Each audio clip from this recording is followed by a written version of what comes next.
நம்முடைய ஆன்மாவின் ஆழங்களிலே நாம் ஒவ்வொருவரும் இறை வலிமையும் இறை ஆற்றலும் பொருந்தியவர்களாகவே விளங்குகிறோம்.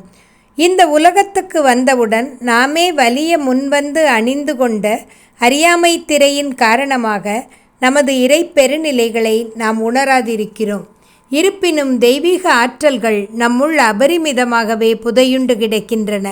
நாம் முயன்றால் இந்த உலகத்தையும் அந்த சொர்க்கத்தை போன்றதொரு ஒளி பொருந்திய ஆனந்த இல்லமாக மாற்ற முடியும்.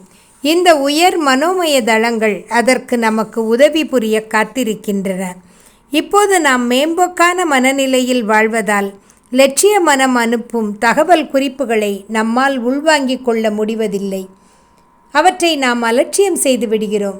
ஏனெனில் உயர்தளங்களிலிருந்து வருகின்ற குறிப்புகள் தகவல்களை நமது புலன் சார்ந்த மனமானது ஏற்க மறுக்கின்றது.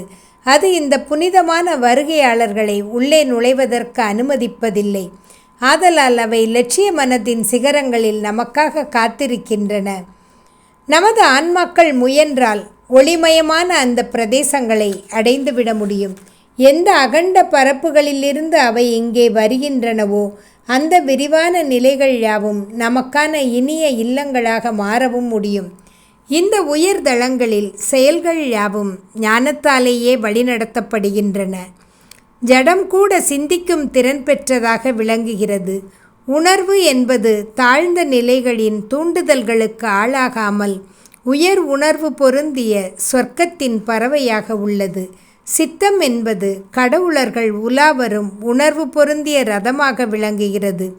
உயிர் சக்தி என்பது பேராற்றலிலிருந்து பொங்கி பெருக்கெடுக்கும் அற்புத நீரோட்டமாக திகழ்கிறது. புனிதமான ஒளியார்ந்த அந்த சிந்தனை வெளியில் சர்வ வல்லமை வாய்ந்த மனத்தின் ஜீவனானது தனது மகத்துவமான சிந்தனைகளை வெளிப்படுத்தும் தருணத்துக்காக காத்திருக்கிறது.